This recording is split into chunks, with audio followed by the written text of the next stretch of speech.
Cricket చరిత్రలోనే అత్యంత భారీ విప్లవానికి తెరలేయబోతోంది.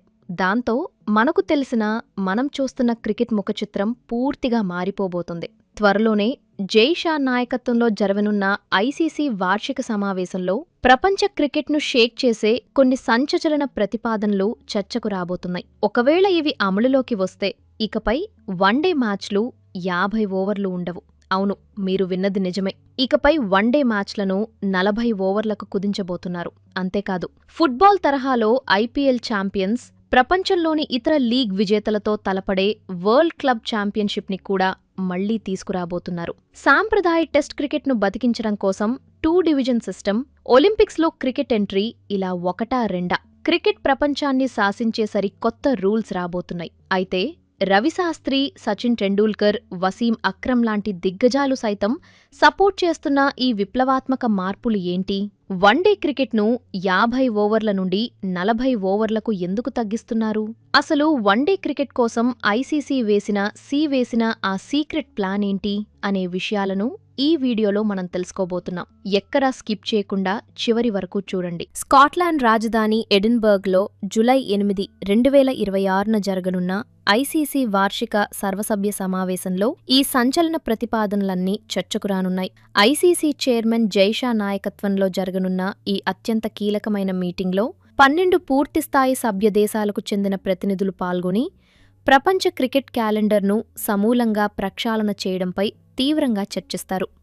ఈ భారీ మార్పుల వెనుక ఉన్న ప్రధాన కారణం ఏమిటో మనం ఒకసారి విశ్లేషిస్తే, ప్రస్తుతం ఇంటర్నేషనల్ క్రికెట్ క్యాలెండర్ ఎప్పుడూ లేనంత ఇరుకుగా, గందరగోళంగా మారిపోయింది. ఒకవైపు ప్రపంచ కప్, ఆసియా కప్ లాంటి ఇంటర్నేషనల్ టోర్నీలు, ద్వైపాక్షిక సిరీస్లు, మరోవైపు IPL, big bash league, the 100, SA20 లాంటి ఎన్నో ప్రపంచవ్యాప్త ఫ్రాంచైజీ లీగ్లు. ఇవన్నీ ఒకే క్యాలెండర్ ఇయర్లో వస్తుండటంతో ఆటగాళ్లపై తీవ్రమైన శారీరక, మానసిక పనిభారం పడుతోంది.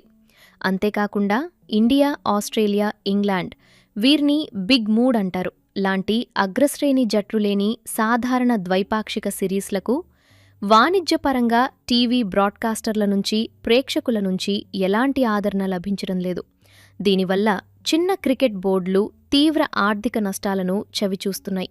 ఈ ప్రధాన సమస్యను పరిష్కరించడం కోసం ఐసీసీ మెకిన్సే అనే ఒక ప్రముఖ అమెరికన్ కన్సల్టింగ్ సంస్థను నియమించి ఒక సుదీర్ఘమైన వ్యూహాత్మక సమీక్షను నిర్వహించింది. టెస్టులు, వన్డేలు, టీ20లు, ఈ 3 ఫార్మాట్లు భవిష్యత్తులో కనుమరుగవకుండా బిజినెస్ పరంగా విజయవంతంగా కొనసాగేలా ఒక సరైన విధానాన్ని తీసుకురావడమే మెకిన్సే నివేదిక మరియు ఐసీసీ యొక్క ప్రధాన లక్ష్యం.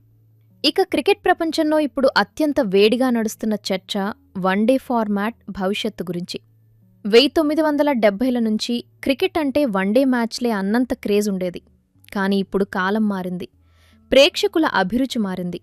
వేగంగా ముగిసిపోయే టీ20 క్రికెట్ రాకతో వన్డే క్రికెట్ తన అస్తిత్వాన్ని, ఉనికిని కోల్పోయే అత్యంత ప్రమాదకర పరిస్థితుల్లో పడింది.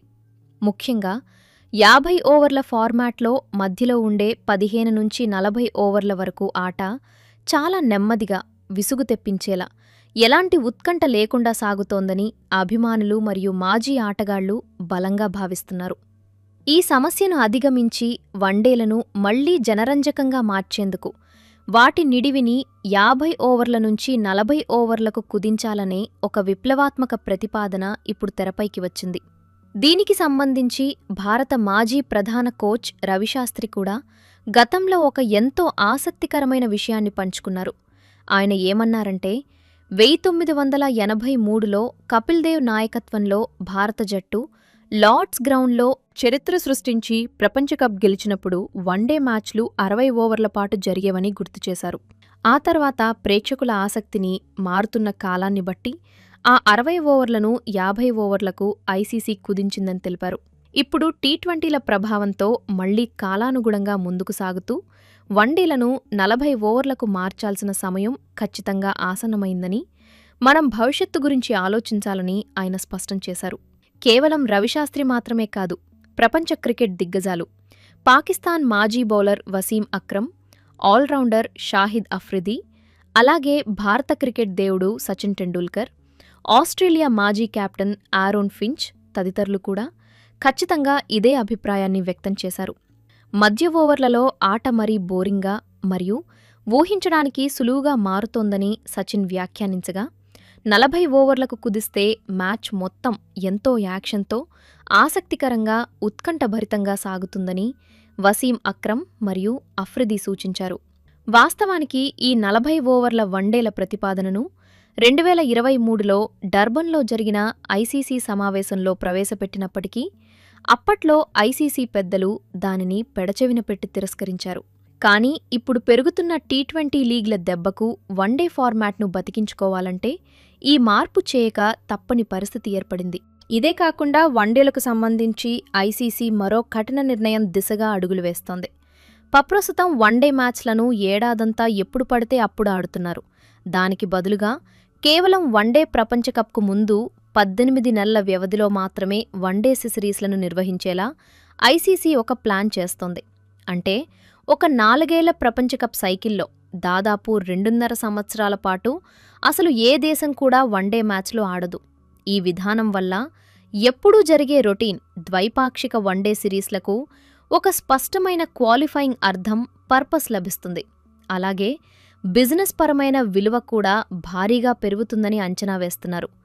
క్రికెట్ ఒక గ్లోబల్ స్పోర్ట్గా, ఒలింపిక్ స్పోర్ట్గా మారాలంటే ఆట నిడివి ఎంత తక్కువగా ఉంటే అది బిజినెస్ పరంగా అంత లాభదాయకమని స్టార్ బౌలర్ రవిచంద్రన్ అశ్విన్ సైతం అభిప్రాయపడ్డారు. ఇప్పుడు మనం క్రికెట్ ప్రపంచాన్ని ఊపేయబోతున్న మరో అతిపెద్ద సంచలనాత్మక వార్త గురించి మాట్లాడుకుందాం.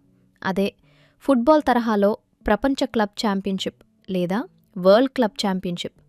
మనందరికీ బాగా గుర్తైతే ఉండి ఉంటుంది. 2008 నుంచి 2014 వరకు Bharat, Australia, south Africa cricket బోర్డుల సంయుక్త ఆధ్వర్యంలో ఛాంపియన్స్ లీగ్ టీ20 అనే ఒక అద్భుతమైన గ్లోబల్ టోర్నీ జరిగేది.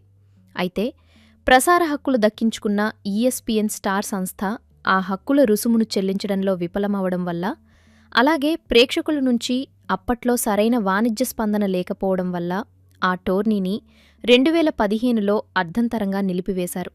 కానీ నేడు పరిస్థితి పూర్తిగా మారిపోయింది. ప్రపంచవ్యాప్తంగా లీగ్ క్రికెట్ ఒక మహావృక్షంలా ఎదిగింది. IPL, big bash league, SA20, Caribbean premier league లాంటి ఎన్నో ఫ్రాంచైజీ టోర్నీలు విపరీతమైన ఆదరణతో పాటు వేల కోట్ల ఆదాయాన్ని దక్కించుకున్నాయి. ఒక రకంగా చెప్పాలంటే 2 దేశాల మధ్య జరిగే ఇంటర్నేషనల్ క్రికెట్ను మించిపోయే స్థాయిలో ఈ ఫ్రాంచైజీ లీగ్లు ఆర్థికంగా బలపడ్డాయి. ఈ అద్భుతమైన మార్కెట్ను దృష్టిలో ఉంచుకుని ఈ లీగ్లన్నింటిలోని ఛాంపియన్ జట్లను ఒకే వేదికపైకి తీసుకువచ్చి ప్రపంచ క్లబ్ ఛాంపియన్షిప్ను ఐసీసీ స్వయంగా నిర్వహించాలని గట్టిగా భావిస్తోంది. కొన్ని నివేదికల ప్రకారం 2026 సెప్టెంబర్ లేదా అక్టోబర్ 1 నుంచి 31 మధ్యకాలంలో ఈ మెగా టోర్నీని ప్రారంభించేందుకు సన్నాహాలు జరుగుతున్నట్లు సమాచారముంది. అయితే ఈ టోర్నీ నిర్వహణలో ఐసీసీ ముందు కొన్ని అతిపెద్ద, సంక్లిష్టమైన సవాళ్లు కూడా ఉన్నాయి. ఉదాహరణకు, చాలామంది అగ్రశ్రేణి స్టార్ ఆటగాళ్లు ఏడాది పొడవునా 4 లేదా 5 వేర్వేరు ఫ్రాంచైజీల తరపున ఆడుతున్నారు. ఒకవేళ ఒకే యజమాని కలిగి ఉన్న జట్లు లేదా ఒకే ఆటగాడు ప్రాతినిధ్యం వహించే 2 జట్లు ఈ టోర్నీకి అర్హత సాధిస్తే అతను ఏ జట్టు తరపున ఆడతాడు అన్నది ఒక పెద్ద చిక్కు ప్రశ్న. ఎందుకంటే ఐపీఎల్ యజమానులు ఇప్పటికే అమెరికా, సౌత్ ఆఫ్రికా, యూఏఈ లీగ్లలో కూడా జట్లను కొనుగోలు చేశారు. అలాగే ప్రసార హక్కులు, వాణిజ్యపరమైన ఆదాయం పంపకాల్లో ఐసీసీకి వివిధ దేశాల క్రికెట్ బోర్డులకు మధ్య ఖచ్చితమైన ఏకాభిప్రాయం కుదరాల్సి ఉంటుంది. ప్రస్తుతం డిజ్నీ స్టార్ సంస్థతో ఐసీసీకి ఉన్న భారీ టీవీ హక్కుల ఒప్పందం 2027తో ముగుస్తుంది కాబట్టి ఆ తర్వాతే ఈ కొత్త లీగ్ పూర్తి స్థాయిలో పట్టాలెక్కే అవకాశం ఉందని కూడా విశ్లేషకులు భావిస్తున్నారు. ఈ టోర్నీ గనక వాస్తవ రూపం దాల్చితే ఐపీఎల్లో గెలిచిన జట్టు ఆస్ట్రేలియా బిగ్ బాష్ ఛాంపియన్తోనో లేదా ఇతర లీగ్ విజేతలతోనో తలపడటం క్రికెట్ అభిమానులకు ఒక కన్నుల పండుగే అని నిస్సందేహంగా చెప్పవచ్చు. దీనికి తోడుగా యూరోపియన్ దేశాల్లో క్రికెట్ ఆదరణ పెంచేందుకు 2026 ఆగస్టు నెలాఖరు నుంచి సెప్టెంబర్ వరకు యూరోపియన్ టీ20 ప్రీమియర్ లీగ్ అనే మరో కొత్త అంతర్జాతీయ ఫ్రాంచైజీ టోర్నీ కూడా ప్రారంభం కాబోతోంది. ఇందులో స్కాట్లాండ్, ఐర్లాండ్, నెదర్లాండ్స్కు చెందిన Glasgow, Amsterdam, Edinburgh, Dublin, Belfast, Rotterdam వంటి 6 నగరాల జట్లు పాల్గొంటాయి. దీనికి బాలీవుడ్ స్టార్ అభిషేక్ బచ్చన్ లాంటి ప్రముఖుల మద్దతు కూడా ఉండటం విశేషం. ఇక క్రికెట్ యొక్క అసలైన మజాను, ఆత్మను అందించే టెస్ట్ క్రికెట్, భవిష్యత్తులో రాబోయే పెను మార్పుల గురించి మాట్లాడుకుందాం. ఐసీసీ ఎంతో ప్రతిష్టాత్మకంగా తీసుకువచ్చిన వరల్డ్ టెస్ట్ ఛాంపియన్షిప్లో కేవలం 9 అగ్రశ్రేణి పూర్తిస్థాయి సభ్యదేశాలు మాత్రమే పాల్గొంటున్నాయి. మిగతా సభ్యదేశాలైన ఐర్లాండ్, జింబాబ్వే, ఆఫ్ఘనిస్తాన్లు అసలు ఈ డబ్ల్యూటీసీ సైకిల్కు పూర్తిగా దూరంగా ఉండిపోయాయి. టెస్ట్ క్రికెట్ను పరిమిత దేశాలకే ఉంచకుండా మరింత ప్రపంచవ్యాప్తం చేయాలనే ఉన్నత ఉద్దేశ్యంతో 2027 నుంచి 2029 వరకు జరగబోయే తదుపరి డబ్ల్యూటీసీ సైకిల్లో జట్ల సంఖ్యను 9 నుంచి 12కు పెంచాలని ఐసీసీ వర్కింగ్ గ్రూప్ ప్రతిపాదించింది. న్యూజిలాండ్ మాజీ బ్యాటర్ రాజర్ ట్వోస్ నేతృత్వంలో ఏర్పడిన ఈ వర్కింగ్ గ్రూప్ చేసిన ప్రతిపాదనల్లో అత్యంత కీలకమైన మరియు చిన్న దేశాలకు ఊరటనిచ్చే అంశం ఏంటంటే సింగిల్ టెస్ట్ మ్యాచ్ సిరీస్లకు కూడా డబ్ల్యూటీసీ పాయింట్లను కేటాయించడం. మనకు తెలిసిందే, ప్రస్తుతం ఉన్న నిబంధనల ప్రకారం డబ్ల్యూటీసీ పాయింట్లు లభించాలంటే ఏ 2 దేశాలైనా కనీసం 2 టెస్టులు ఆడాల్సిందే. కానీ ఆర్థికంగా వెనుకబడిన చిన్న దేశాల క్రికెట్ బోర్డులకు ఏకధాటిగా 2 టెస్టుల సిరీస్ను నిర్వహించడం, అందుకు తగిన వనరులు సమకూర్చడం చాలా ఆర్థిక భారంతో కూడుకున్న పని. ఒకవేళ ఈ కొత్త నిబంధన అమల్లోకి వచ్చి సింగిల్ టెస్ట్కు కూడా పాయింట్లిస్తే ఇండియా, ఆస్ట్రేలియా, ఇంగ్లాండ్ వంటి బిజినెస్ పరంగా పెద్ద జట్లు జింబాబ్వే లేదా ఆఫ్ఘనిస్తాన్తో ఒకే ఒక టెస్ట్ మ్యాచ్ ఆడేందుకు ముందుకొస్తాయి. దీనివల్ల పెద్ద జట్లకు పాయింట్ లభిస్తాయి. అలాగే చిన్న దేశాల క్రికెట్ బోర్డులకు స్పాన్సర్షిప్ మరియు బ్రాడ్కాస్టింగ్ ద్వారా ఆర్థికంగా ఎంతో మేలు జరుగుతుంది.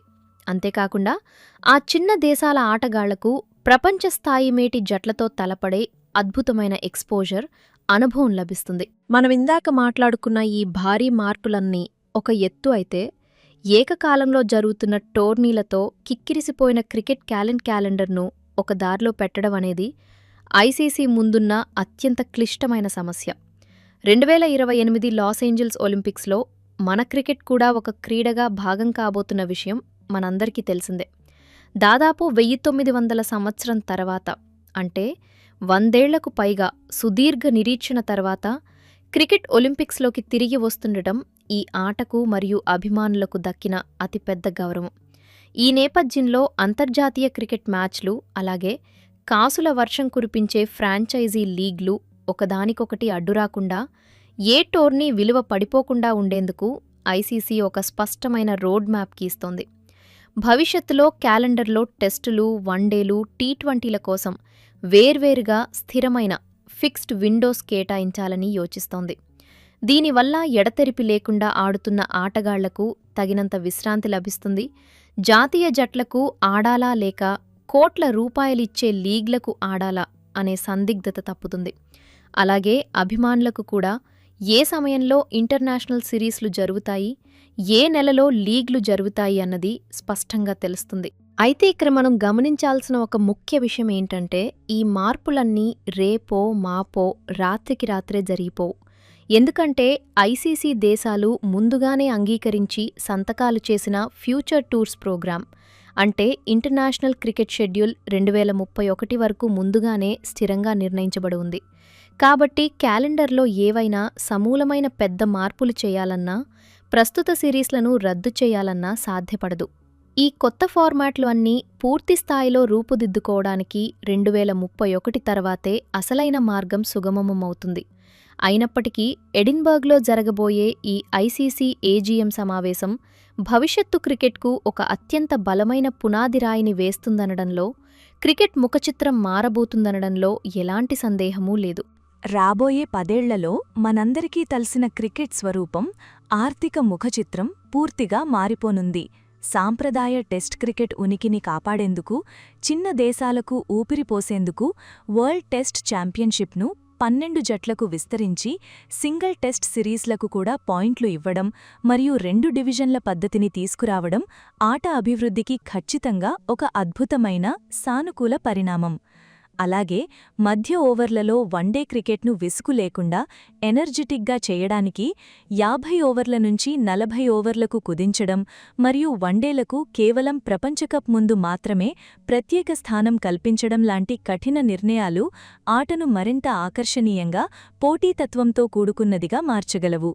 ఇక ప్రపంచవ్యాప్తంగా విస్తరిస్తున్న ఫ్రాంచైజీ లీగ్ క్రికెట్ ప్రభావాన్ని వాస్తవికంగా అంగీకరిస్తూ వాటిని అడ్డుకునే బదులు ఐసీసీఏ స్వయంగా వరల్డ్ క్లబ్ ఛాంపియన్షిప్ను తీసుకురావడం ద్వారా క్రికెట్ వాణిజ్యపరంగా మరో అత్యున్నత స్థాయికి చేరుకుంటుంది.